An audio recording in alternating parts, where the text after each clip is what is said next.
अफान, मुझे शेयरिंग के राइट्स दे दीजिए प्लीज। जी जी sir, sorry sir, you may share. Thank you.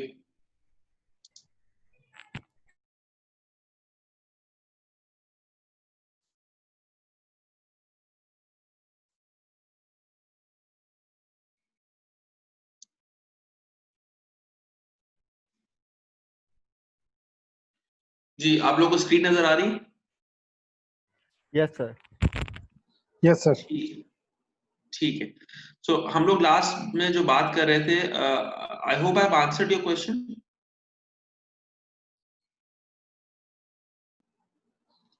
Yes sir, but sir फिर हमारे पास कॉस्ट ओवररन का मसला नहीं आ जाएगा सर? कैसे आएगा? मतलब अभी आप कि रिक्वायरमेंट, अभी आप देखें, अभी आप रिक्वायरमेंट फेज में, अभी तो आप सिर्फ रिक्वायरमेंट्स ले रहे हैं ना। कॉस्ट ओवररन होती रहे, वो तो बात का मामला है ना। आप देखें, रिक्वायरमेंट्स जब आप लेकर जाएंगे तो रिक्वायरमेंट्स लेके जाने के बाद आप उसके साथ उसके एस्टिमेट्स भी तो बनाएंगे ना। जी सर। है ना। एस्टिमेट्स में आप टाइम भी डालेंगे, एस्टिमेट्स के अंदर आप रिसोर्सेज भी ऐड करेंगे।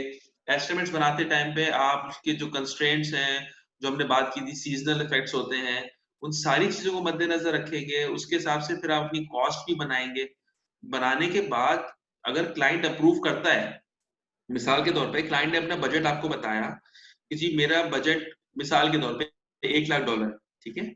लेकिन आपकी जो मीटिंग हुई और बस आपने लॉक किया, एस्टिमेट शेयर किए, और आपने जो अपने एस्टिमेट शेयर किए वो आपने किए मिसाल के तौर पे $2,00,000। तो हो सकता है क्लाइंट बोले कि अच्छा ठीक है भाई, मैं $1,00,000 की मैंने बात की थी, मैं इसको मैक्सिमम $150 कर सकता हूँ, $1,50,000 कर सकता हूँ, उससे ज्यादा नहीं कर सकता। तो फिर आपके पास आपको रिवर्स इंजीनियर करना पड़ेगा और देखना पड़ेगा कि कौन कौन सी ऐसी रिक्वायरमेंट्स हैं जो कि मैंडेटरी हैं, ठीक है, मस्ट हैव रिक्वायरमेंट्स हैं, और कौन सी ऐसी रिक्वायरमेंट्स हैं जो कि गुड टू हैव। हाँ यार, होंगी तो अच्छी बात है, नहीं होंगी तो एटलीस्ट हमारा सिस्टम चलता रहेगा। ये आपने क्लाइंट को एजुकेट करना है। उसके बेसिस पे आप ये कह सकते हैं भाई ठीक है, जो आपकी मस्ट हैव रिक्वायरमेंट्स है ना, हम इतने पैसों में ये वाली मस्ट हैव रिक्वायरमेंट्स फुलफिल करते हैं, और ये उसके अंदर एडिशनल जो है ना गुड टू हैव चीजें जो है ना वो बता देते हैं। अब यहाँ पे कॉन्फ्लिक्ट जो आपके दरमियान आएगा वो ये आएगा कि जिन चीजों को आप मस्ट हैव कह रहे हैं वो तो हो सकता है क्लाइंट एग्री कर जाए, लेकिन जिन चीजों को आप गुड टू हैव कह रहे हैं, यानी उनकी प्रायोरिटी कम रख रहे हैं, वहां पे क्लाइंट बोल सकता है कि नहीं जी, ये तो मेरी रिक्वायरमेंट है, तो मुझे चाहिए ही चाहिए। सही है। तो ये वो जगह होती है जहां पे निगोशिएशंस हो रही होती है, और सीनियर मैनेजमेंट जो होती है किसी भी सॉफ्टवेयर कंपनी की, वो क्लाइंट के साथ उसमें एंगेज होके उनकी निगोशिएशन में काम कर रही होती है। बिजनेस डेवलपमेंट के जो लोग होते हैं वो उनके ऊपर काम देख रही होती है। तो कहने की बात ये है कि कॉस्ट ओवररन का सिलसिला उस वक्त होगा जब वो एग्री करेगा, और एग्री करने के बाद पेमेंट नहीं करेगा। लेकिन अगर उसने एग्री कर लिया है तो फिर तो आपको खुश होना चाहिए ना, एक बड़ा प्रोजेक्ट आपके पास आ गया। ठीक है सर। ठीक है। यहाँ तक के मामलात कैसे जा रहे हैं, कंप्लीट समझ आ रहे हैं या कंफ्यूजन है?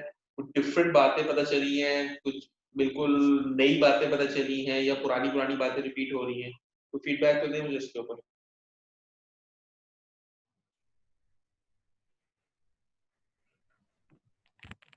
सर न्यू बातें पता चली हैं,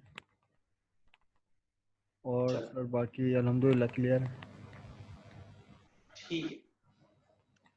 अच्छा, अगले स्टेप के ऊपर आते हैं। अगला स्टेप हमारे पास आता है जिसमें हमने जो डॉक्यूमेंट, जो कंप्लीटेड हमारे पास रिक्वायरमेंट सेट था ना, उसको हमने फर्दर एनालाइज किया, रिफाइन किया और डीकंपोज किया। ठीक है। Requirement analysis is the first major step in the system engineering, and this step examines each requirement to see if it meets the characteristics of a good requirement. Each requirement is then decomposed into more defined set of requirements, then are allocated to subsystems and documented in the weapon system specifications. Weapon system specifications जो है आप में से अगर किसी को गाड़ियों का शौक हो या वेपन्स का शौक हो तो वहां पर उनके गाड़ियों के, जहाजों के, वेपन्स के जितने भी सोफिस्टिकेटेड किस्म के इक्विपमेंट्स होते हैं ना, उनके ब्लूप्रिंट्स जो है ना वो बहुत कॉमन है। ठीक है, आप कोई वेपन अगर आप शौक रखते हैं किसी किस्म के वेपन का, तो आप उसको इंटरनेट पे जाके सर्च करेंगे, उसका ब्लूप्रिंट मिल जाए तो आपको आइडिया होगा कि वो किस माइक्रो लेवल की डिटेल के ऊपर बात हो रही होती है। जी यहाँ पर से यहाँ तक ये वाला एलॉय इस्तेमाल होगा, यहाँ पर ये वाला मेटल हम इस्तेमाल करेंगे, इसकी थिकनेस इतनी होगी, इसके ऊपर जो शाइन है उसकी शाइन की जो वो होगी वो कितनी होगी, वो कितने माइक्रोन्स पॉलिश इसके ऊपर लगेगी। तो ये जो डिटेल्स होती है ये माइक्रो लेवल डिटेल्स कहलाती है। तो ये वेपन स्पेसिफिकेशन, सिस्टम स्पेसिफिकेशन जो है ना, उसकी उस डॉक्यूमेंट का नाम है जो कि बेसिकली आप बनाते हैं। ये एग्जाम्पल के तौर पे यहाँ पर है, ये आप बना रहे होते हैं फॉर सिस्टम्स, क्योंकि अब आपके पास जो रिक्वायरमेंट्स आ गई वो लॉक हो गई, लेकिन वो रिक्वायरमेंट अभी भी बहुत हायर लेवल के ऊपर है, वो लोअर लेवल के ऊपर नहीं आएंगे। तो आप क्या करते हैं, उन रिक्वायरमेंट्स को फर्दर तोड़ना शुरू करते हैं, और फर्दर तोड़ने के बाद आप देखते हैं कि यार क्या क्या चीजें हैं जिसको हम आगे लेके जा सकते हैं, क्या क्या रिक्वायरमेंट्स है जिनको आगे तोड़ सकते हैं। मिसाल के तौर पे आपसे मैं कहता हूँ कि आपने रिक्वायरमेंट के अंदर इनिशियली जो चीज डिस्कस की अपने क्लाइंट के साथ, आपने रिक्वायरमेंट्स में जो रिपोर्ट्स हैं फॉर एग्जांपल, तो रिपोर्ट्स के ऊपर आपने सिर्फ नाम डिस्कस किए या मोटी मोटी फंक्शनैलिटी डिस्कस की। अब आप फर्दर इसको डीकम्पोज करने की बात हो रही है कि आप उन रिपोर्ट्स को भी फर्दर डीकम्पोज करें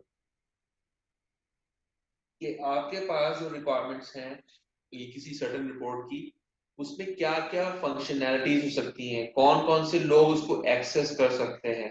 अब हम इंडिविजुअल रिपोर्ट्स के ऊपर आ गए, हमने मेजर एक जो रिक्वायरमेंट थी कि रिपोर्टिंग होनी चाहिए, अब आपने उसको फर्दर जो है ना डीकम्पोज कर दिया इनटू डिफरेंट अदर रिपोर्ट्स। हर रिपोर्ट के अगेंस्ट आपने ये डिफाइन कर दिया कि आपके पास किसी भी चीज को फुलफिल करने के लिए या उसको एक्सेस करने के लिए कौन से रोल्स एग्जिस्ट करते हैं, किन सिनेरियोज में वो उनको एक्सेस कर सकता है, किन सिनेरियोज के अंदर जो है वो दूसरी जो डेटाबेसेस हैं वहां से इंफॉर्मेशन आपके पास पुल करके लेकर आएगा। तो आपने उन्हीं रिक्वायरमेंट्स को फर्दर डीकम्पोज कर दिया। डीकम्पोज हम क्यों करते हैं, डीकम्पोज इसलिए करते हैं ताकि हमारे पास माइक्रो लेवल का फोकस एग्जिस्ट करना शुरू कर दें। हमारे पास जितना ज्यादा फोकस एग्जिस्ट करेगा हम उतनी ज्यादा बेहतर डिटेल्स के साथ उस चीज को डेवलप कर सकते हैं। Newly derived requirements are expected to be emerge from this process which continues until all requirements are defined and analyzed। आपको दो स्लाइड्स पीछे हमने जो डिस्कशन की थी वो थी फंक्शनल और नॉन फंक्शनल रिक्वायरमेंट्स। ये जब आप डीकम्पोज करते हैं तो आपके पास बहुत सारी नॉन फंक्शनल रिक्वायरमेंट्स भी निकल के आना शुरू हो जाती है। मिसाल के तौर पे कोई एक रिपोर्ट है जो डिपेंडेंट है मल्टीपल डेटाबेसेस की इंफॉर्मेशन के ऊपर। हो सकता है कि उसमें से 3 डेटाबेसेस से उसमें डेटा आ रहा हो और उसमें से 2 डेटाबेसेस जो हैं वो आपके रेगुलर एनवायरनमेंट के अंदर एग्जिस्ट नहीं करते हो, वो किसी क्लाउड पे किसी और जगह रखे हो। ठीक है, जिसकी वजह से उस काम में डिले आ जाता है।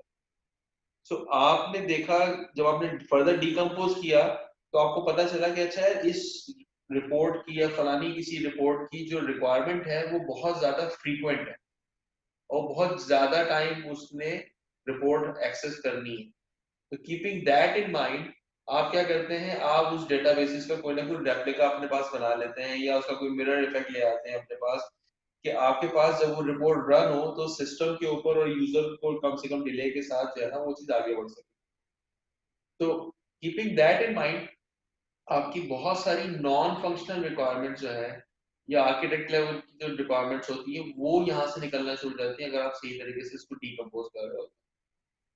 थोड़ा सा मुझे अगर ये बताएं कि अगर मैं अपने रिक्वायरमेंट्स को डीकम्पोज सही तरीके से ना करूं या बहुत ज्यादा डिकम्पोज करूं तो क्या होगा?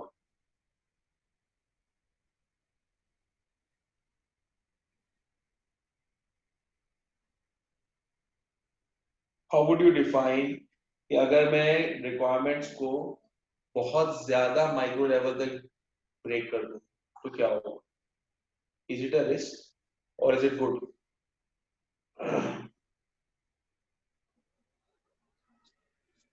सर सर अगर ये तो बहुत अच्छी चीज है। ज्यादा डिकम्पोज हो गई और रिफाइंड हो गई तो फिर वो समझ नहीं आएगी ना, तो याद नहीं अनअंडरस्टैंडेबल हो रहेगी जाएगी। फिर वो कि कितनी ह्यूज अमाउंट में हो जाएगी, फिर वो जहन में नहीं रहेगी, मिसअंडरस्टैंडिंग हो। नहीं, याद रिफाइंड में तो मेरे ख्याल है माइनस हो जाएगा ना, कम सॉरी हो जाएगी, नहीं कम हो कम नहीं जाएंगी होगी। रिफाइंड में तो। नहीं रिक्वायरमेंट कम थोड़ी होगी। आपकी एक रिक्वायरमेंट थी, उस रिक्वायरमेंट के आपने फर्दर और बहुत सारे छोटे छोटे टुकड़े कर दिए,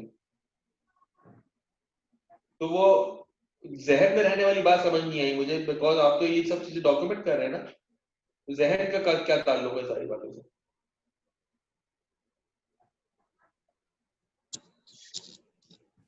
सर इसमें सर वो रिक्वायरमेंट ज़्यादा क्लियर हो जाएगी, लेकिन उसमें रिस्क फैक्टर ये आ सकता है कि वो रिक्वायरमेंट डॉक्यूमेंट आपका इतना बड़ा हो जाएगा कि हो सकता है कि वो आपका जो कस्टमर है, जो क्लाइंट है, वो उसको इतनी डिटेल में पढ़े ही ना।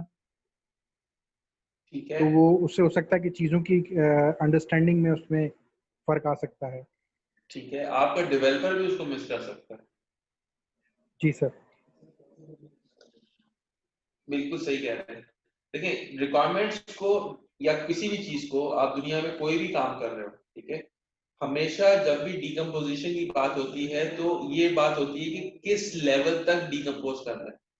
आपको याद होगा, आप लोगों ने ग्रेजुएशन में भी ये चीज पढ़ी होगी, मास्टर्स में भी डेटाबेसेस में ये चीज पढ़ा होगा कि फलाना टेबल जो है या फलाना डेटाबेस जो है वो कितने उसके ऊपर एग्जिस्ट करता है। तो क्या कहते हैं, नॉर्म कहते हैं ना उसको, तो डेटाबेस नॉर्मल को जब फॉर्म्स। डिकम्पोज करते हैं तो उसे क्या कहते नॉर्मलाइजेशन सर, हैं? नॉर्मलाइजेशन। नॉर्मलाइजेशन होता नॉर्मलाइजेशन। है वो। बिल्कुल। तो ये 1NF है, ये 2NF है, ये 3NF है। आप किस लेवल पे उसकी डिकम्पोजिशन कर रहे हो, तो डिपेंड करता है कि आपकी रिक्वायरमेंट किस तरीके की है। उस सारी चीजों को मद्देनजर रखते हुए उसका लेवल ऑफ डिकम्पोजिशन चेक करते हैं। तो आपको डिपेंड करता है कि आपने क्या किया। आपको just the right level of decomposition required होती है। अगर आपने कम रिक्वायरमेंट को डिकम्पोज किया, आप तो भी फंस सकते हैं, बिकॉज आपके पास जो रिक्वायरमेंट होगी वो बहुत ज्यादा हाई लेवल होगी। अगर आप बहुत ज्यादा डिटेल में उतर जाएंगे, बहुत ही माइक्रो लेवल के ऊपर अपनी रिक्वायरमेंट्स को मैनेज करने की कोशिश करेंगे, तो भी आपके लिए मसला हो जाएगा, बिकॉज उनकी ट्रेसेबिलिटी उतनी ज्यादा मुश्किल होती चली जाएगी। ठीक है, जितनी ज्यादा रिक्वायरमेंट्स होगी उनकी उतनी ट्रेसेबिलिटी उतनी ज्यादा चैलेंजिंग होती चली जाएगी। तो आपको just the right level of decomposition required होती है, ताकि आप इस तरीके से उसको लेके आगे बढ़ सकते हैं। अच्छा, उसके बाद यहाँ से आपके पास जो चीजें निकल कर आ रही होती हैं, उसमें बहुत सारी नई चीजें निकल के आ रही होती है, बहुत सारी नॉन फंक्शनल रिक्वायरमेंट्स भी निकल के आ रही होती है। जैसे एग्जांपल मैंने आपको दी कि आपके पास अगर आप कोई डेटा कोई रिपोर्ट की बात कर रहे हैं, तो वो रिपोर्ट की फ्रीक्वेंसी की बेसिस के ऊपर आपने अपने आर्किटेक्चर के अंदर, अपने डेटाबेस के मॉडल के अंदर फर्क लेकर आ गए कि नहीं यार, मैं इसको वहां से उसका कोई रेप्लिका अपने लोकल सिस्टम में बनाना शुरू कर देता हूँ, बिकॉज ये फलानी रिपोर्ट जो है इसकी रन होने की फ्रीक्वेंसी बहुत ज्यादा है, और चूंकि ये डेटा बहुत बाहर पड़ा रहता है तो उसकी वजह से मेरी रिपोर्ट डिले हो जाती है। तो मैं इसको फास्ट करने के लिए मैं उस डेटाबेस का एक रेप्लिका जो है वो मैं अपनी लोकल डेटाबेस के ऊपर भी मेंटेन करना शुरू कर दूं, तो मिरर जो है उसका वो लोकल डेटाबेस में भी मेंटेन करना शुरू कर दूं। तो ये सारी चीजें जो होती हैं, आपकी नॉन फंक्शनल रिक्वायरमेंट्स भी यहाँ से निकलना शुरू हो जाती है।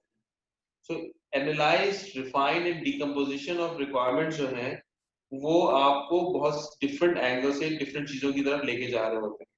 कहने की बात ये होती है कि आपके पास जो रिस्क है वो क्या हो सकता है इसके अंदर, what are the possible risks that can we have in step number 4?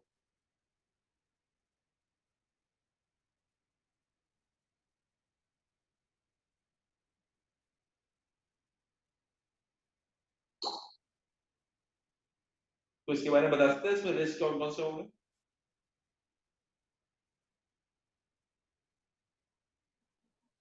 Sir एक तो यही हो सकता है कि रिक्वायरमेंट्स हमारी ओवरलुक हो सकती हैं, कि उसको इतनी डिटेल में कोई पढ़े ना और वो छोटी छोटी सी चीज़ें रह जाएं।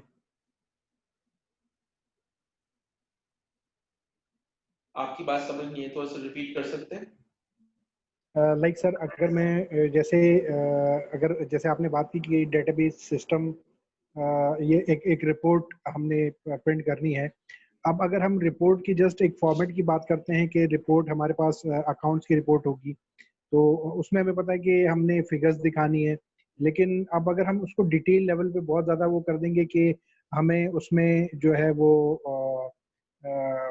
करेंसी साइन लगाना है, या उसकी अलाइनमेंट क्या होगी, या जैसे आपने कहा कि डेटा एक्सटर्नल हमारी किसी सोर्स से हमें चाहिए, तो उसके लिए फिर हम क्या अप्रोचेस यूज़ करेंगे। तो वो अगर हम उसको बहुत ज़्यादा डिटेल लेवल पे ले जाएंगे, तो हो सकता है वो कोई ना कोई चीज़ हमारे पास हम मिस कर जाएं कि यार हमने अगर किसी रिमोट लोकेशन से कोई डेटाबेस अपने पास फैच करना था, तो हम उसमें जो है अगर बहुत ही ज़्यादा माइनर लेवल पे चले जाएं कि फला टेबल हो सकता है कि या कॉलम्स लेवल की इंफॉर्मेशन भी अगर हम अपने पास लें, तो हो सकता है कि कोई कॉलम हम मिस कर दें, कोई टेबल हम मिस कर दें, अगर बहुत ज़्यादा वो हम रखेंगे। लेकिन अगर हम एक जनरल रखेंगे, तो हमें पता है कि हाँ यार, ये 4 टेबल्स हैं, ये हमारे पास रिक्वायरमेंट, ये हमारी रिपोर्ट के लिए मैंडेटरी हैं या नेसेसरी हैं, तो हम उन्हीं को पूरा पूरा डाउनलोड कर लेंगे।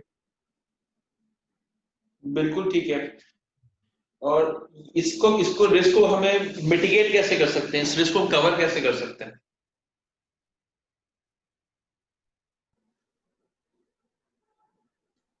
सो लाइक जैसे जो बहुत ही डिटेल लेवल की, जैसे अगर मैं एक ओवरऑल एप्लीकेशन की बात करूं, जैसे अगर मैं कहता हूं कि मैं रिपोर्ट्स के लिए जो मैं यूज़ करूंगा, बजाय इसके कि मैं हर रिपोर्ट पे ये बताऊं कि ये रिपोर्ट में हेडर ऐसे होगा, इसमें ये स्टाइल होगा, ग्रुपिंग हम इस हिसाब से करेंगे, या जो है उसमें हमारा जो फॉन्ट स्टाइल होगा या अंडरलाइनिंग होगी, ये किस बेस पे हम करेंगे, या फॉन्ट्स के कलर्स किस बेस पे करेंगे। अगर हम इंडिविजुअली हर रिपोर्ट के हिसाब से अगर हम उनको वो करेंगे, तो वो उसको रीडेबिलिटी के हिसाब से भी वो काफ़ी लेंथी हो जाएगा। तो ऐसी जो छोटी छोटी सी इंफॉर्मेशन होती हैं, उसके लिए हम एक सेपरेट डॉक्यूमेंट बना लेते हैं, कि जो हमारा एक रूल ऑफ थंब उसको बना लेते हैं कि ये छोटी छोटी सी चीज़ें हैं। लाइक अगर हम किसी फॉर्म एंट्री फॉर्म की बात करते हैं, तो उसमें हमारे पास कौन सी फील्ड्स जो है वो होंगी, न्यूमेरिक होंगी, तो उसमें हमें कैलिब्रेशन लगानी है। उसको हम एक अलग से डॉक्यूमेंट बना के उसको हम अलग से वैलिडेट कर लेंगे, और उसको हम जब फॉर्म डिजाइनिंग की बात कर रहे होंगे, तो उस डिटेल लेवल पे हम उस फॉर्म डिजाइनिंग में नहीं जाएंगे। तो इससे ये होगा कि हमारे पास वो फैक्टर कम हो जाएगा कि वो चीज़ ओवरलुक हो सकती है। बिल्कुल ठीक है। इसका रिस्क को कवर करने का एक तरीका और ये भी है कि हम उन लोगों के साथ मिलकर इस काम को कर रहे हैं जो इस काम में एक्सपर्टीज रखते हो, उन लोगों को एंगेज करें जो उस बिजनेस डोमेन को, उस सॉफ्टवेयर को, उस एप्लीकेशन को, उस टाइप के कस्टमर्स को ज्यादा अंडरस्टैंड कर सकते हैं। ठीक है? क्योंकि आपको जो डीकम्पोजिशन का काम है वो बहुत नाजुक है। मैं एक एग्जांपल आपको देता हूँ। आप लोगों ने बेकिंग के बारे में जरूर सुना होगा ना। बेकिंग होती है ना, केक्स बनाए जाते हैं, बिस्किट्स बनाए जाते हैं। बेकिंग का काम जो है ना वो बहुत नाजुक काम होता है। आपने 20 सेकेंड से लेके 1 मिनट तक कोई चीज ज्यादा बेक कर दी, या 20 सेकेंड से लेके 1 मिनट तक आपने कोई चीज कम बेक कर दी, दोनों सूरतों में आपका जो प्रोडक्ट है, जो बेकरी है, जो आउटकम आपके पास बेक केक निकल के आ रहे हैं, बिस्किट निकल के आ रहे हैं, वो या तो कच्चे रह जाएंगे या फिर वो ओवर कुक हो जाएंगे या जल जाएंगे। ठीक है?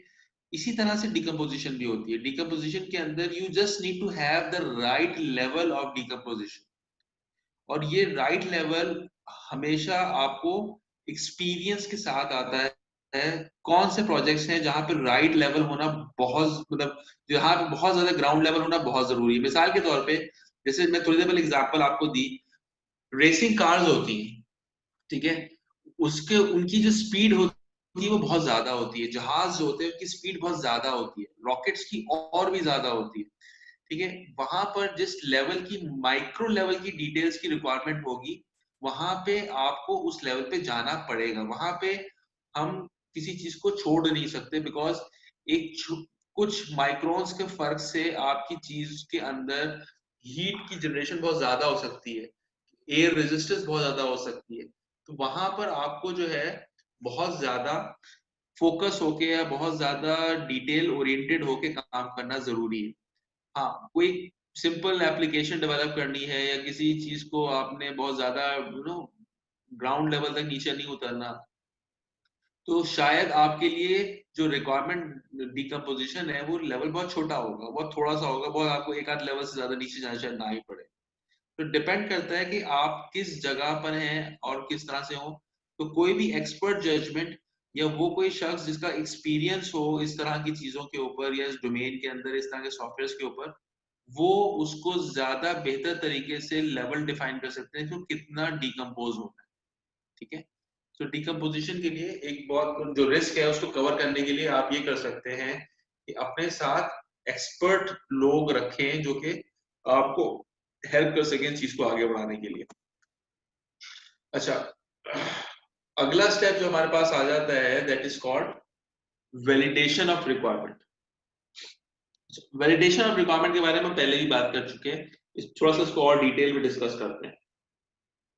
In step 5, each requirement must be verified and validated to ensure that these are the correct requirements. This ensures that the requirement meets the overall objectives of the system and all stakeholder needs. आपके पास system के अंदर जब आप कोई development कर रहे होते हैं तो मल्टीपल यूजर एनवायरनमेंट अब बहुत कॉमन होता चला जा रहा है, ठीक है। तो मल्टीपल यूजर्स के हिसाब से इवेंचुअली आपके मल्टीपल स्टेक होल्डर्स भी एग्जिस्ट करते हैं और हर स्टेक होल्डर की रिक्वायरमेंट में किसी न किसी किस्म का कोई ना कोई लेवल का चेंज होना कॉमन सी बात। आपको सारे स्टेक होल्डर्स की परफॉर्मेंस एक्सपेक्टेशंस के बारे में क्लियर आइडिया होना चाहिए, बिकॉज अगर आपने रिक्वायरमेंट्स के बारे में अपने स्टेक होल्डर्स को एंगेज नहीं रखा या उनको अपडेटेड नहीं रखा, तो देयर आर चांसेस कि आप ओवरऑल चीजों के अंदर वैलिडेशन वाले जो एस्पेक्ट्स हैं उनको मिस कर दें। अमूमन क्या होता है, अमूमन ये होता है कि आप एक थर्ड पार्टी से अगर कोई चीज डेवलप करवा रहे हैं, तो जो आपकी कंपनी में आईटी को देख रहे हैं या टेक्नोलॉजी को देख रहे हैं, उनका सवाल क्या होता है या बिजनेस यूजर का सवाल क्या होता है, हमने कौन कौन से मॉड्यूल्स लिए थे। यानी मॉड्यूल्स बहुत हाई लेवल बात हो रही है। यानी कि अगर मैं बात करता हूँ जी मेरे पास अटेंडेंस का मॉड्यूल है, मेरे पास लीव्स का मॉड्यूल है, ट्रैवल का मॉड्यूल है। अब इन सारे मॉड्यूल्स की अपनी दुनिया एग्जिस्ट करती है। जब मैं अटेंडेंस की बात करता हूँ तो उसमें रोस्टर्स एग्जिस्ट करते हैं, time in time out exist करते हैं, multiple time in multiple time out exist करते हैं, करेक्शन ऑफ अटेंडेंस एग्जिस्ट करती है। इस तरह की बहुत सारी चीजें जो सिर्फ अटेंडेंस के मॉड्यूल के अंदर एग्जिस्ट करती है, मगर बिजनेस यूजर के लिए वो सारी चीजें बहुत ज्यादा ब्रॉड टर्म्स में ही बात हो रही होती है। तो ये बातें करने का मकसद ये है कि आप जितना ज्यादा अपने स्टेक होल्डर के साथ एंगेज रहेंगे, आप और आपकी और आपके स्टेक होल्डर की जो एक्सपेक्टेशन है एक दूसरे के साथ, वो उसके चांसेस ये है कि वो ज्यादा मीट हो। तो कीपिंग दैट इन माइंड, आप हमेशा क्लाइंट को एंगेज रखते हैं और जो जो रिक्वायरमेंट्स आप उनके साथ बना रहे होते हैं वो साथ साथ उनको वेरीफाई कराते जा रहे होते हैं कि अच्छा भाई ये चाहिए था, ये देखो ये सही काम कर रहा है कि नहीं कर रहा। और साथ साथ फिर आप बताते हैं कि यार देखो इसका एक ऑल्टरनेट सिनेरियो है, इस ऑल्टरनेट सिनेरियो के अंदर हम जाएंगे तो रिक्वायरमेंट इस तरह से चेंज हो जाएगी, डू यू एग्री। तो बोलते हैं हाँ यार मैं एग्री करता हूँ सारी बातों से कि हाँ यार ये ऑल्टरनेट सिनेरियो होना चाहिए, इस ऑल्टरनेट सिनेरियो को भी अकाउंट फॉर करो वगैरह वगैरह। ये क्या कर रहे हैं, आप अकाउंट फॉर करवा रहे हैं किसी चीज के लिए, वैलिडेशन के लिए। आपने अपने स्टेक होल्डर को वैलिडेट कर दिया कि भाई ये सॉरी आपके कस्टमर ने आपके रिक्वायरमेंट को वैलिडेट कर दिया कि हाँ जी ठीक है, आपने जिन रिक्वायरमेंट्स पे बात की थी मैं उनको वेरीफाई भी कर रहा हूँ और मैं उनको वैलिडेट भी कर रहा हूँ। कि ये सब चीजें लॉक्ड है और मुझे अप्रूव्ड है मेरी तरफ से। ये सारी चीजें आपके रिक्वायरमेंट्स की बेस बन जाती है। अब मेरा एक सवाल है आपसे, और मेरा ख्याल है कि इस बारे में बहुत बात कर चुके हैं, तो आपका सवाल से आंसर जल्दी आ जाएगा और सही आएगा। वो ये, इस वैलिडेशन के प्रोसेस के अंदर जो रिस्क अगर हो सकता है वो क्या हो सकता है?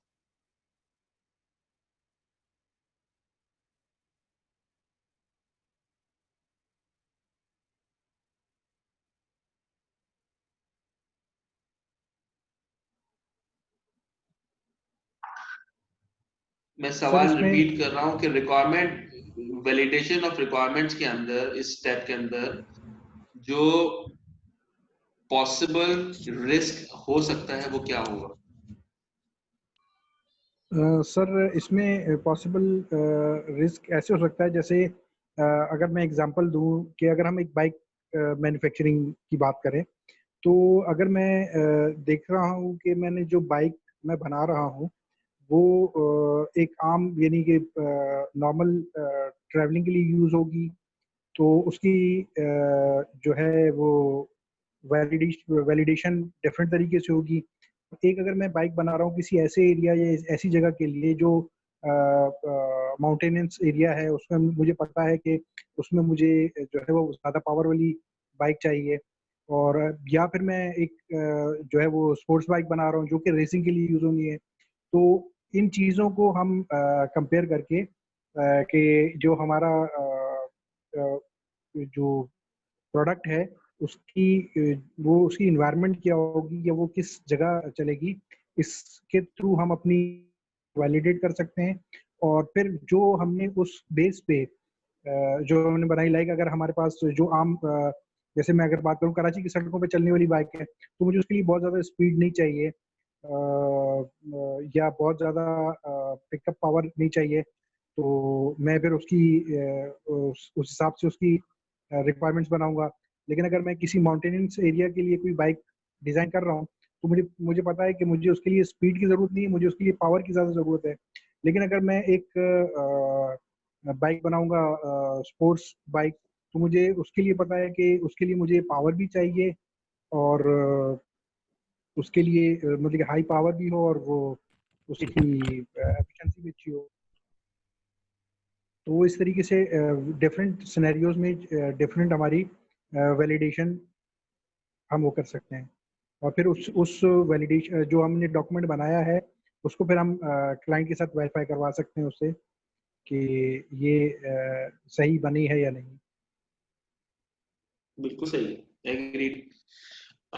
बाकी आप में से कोई इसको ऐड करना चाहेगा इस बात के अंदर? आई थिंक बहुत डिटेल से उन्होंने समझाया है और बिल्कुल सही समझाया है।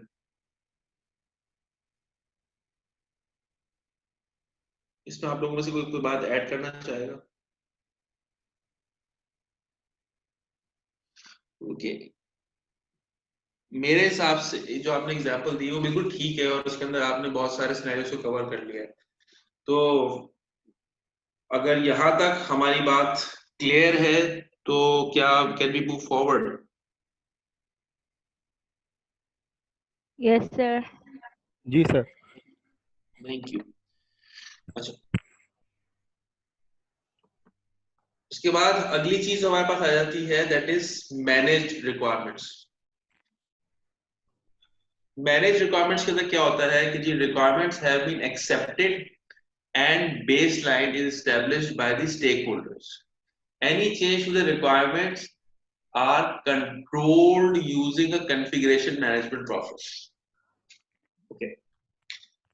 Manage requirements कितनी जरूरी है?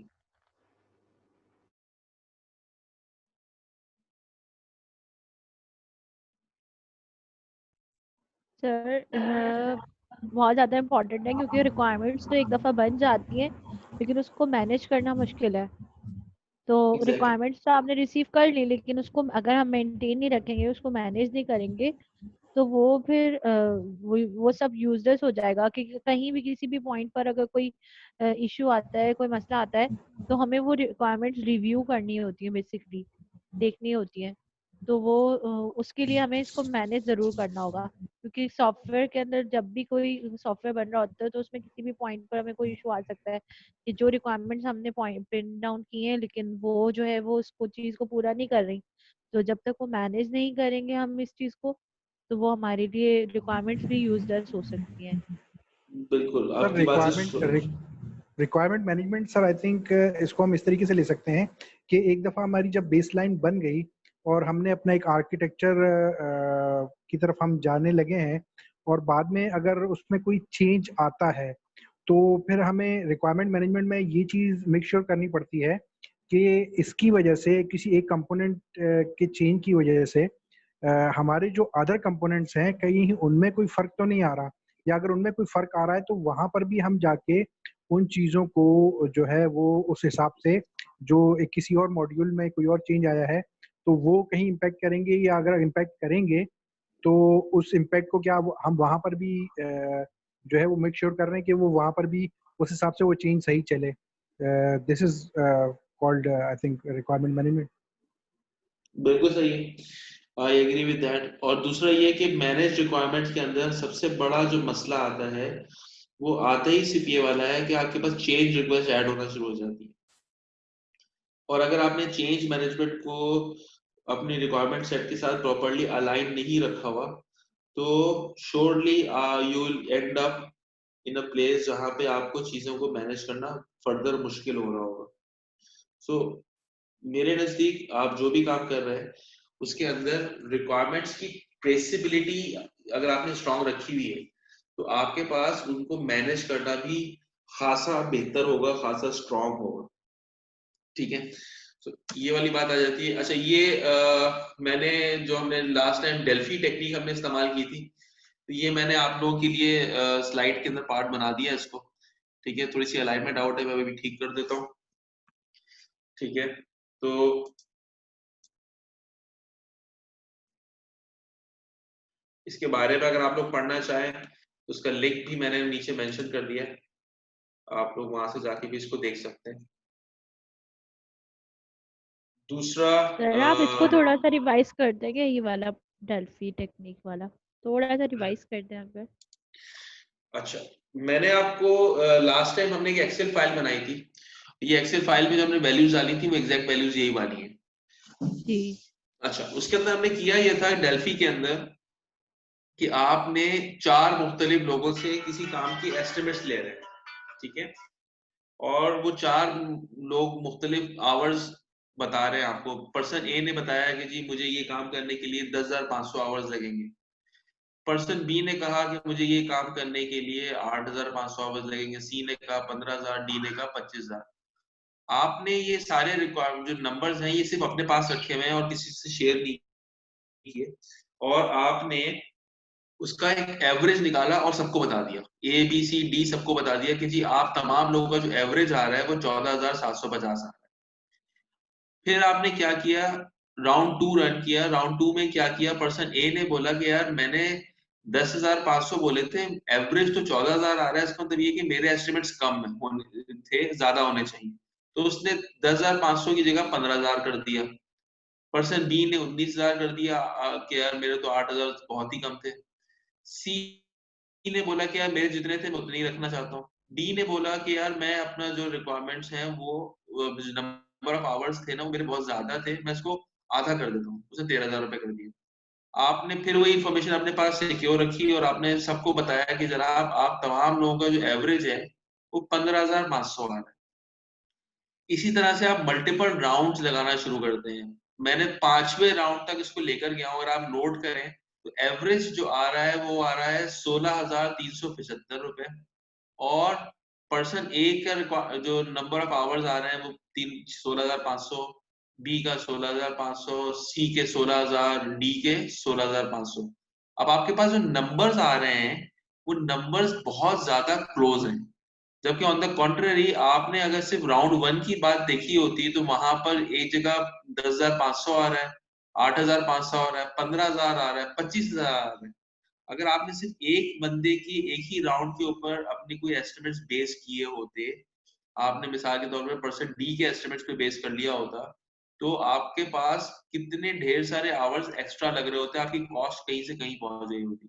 ऑन द कॉन्ट्ररी अगर आपने पर्सन बी के बात के ऊपर बेस बना लिया होता, 8500 के नंबर पे बेस बना लिया होता, तो आपके पास जो 16,375 का नंबर आ रहा है वो डबल है।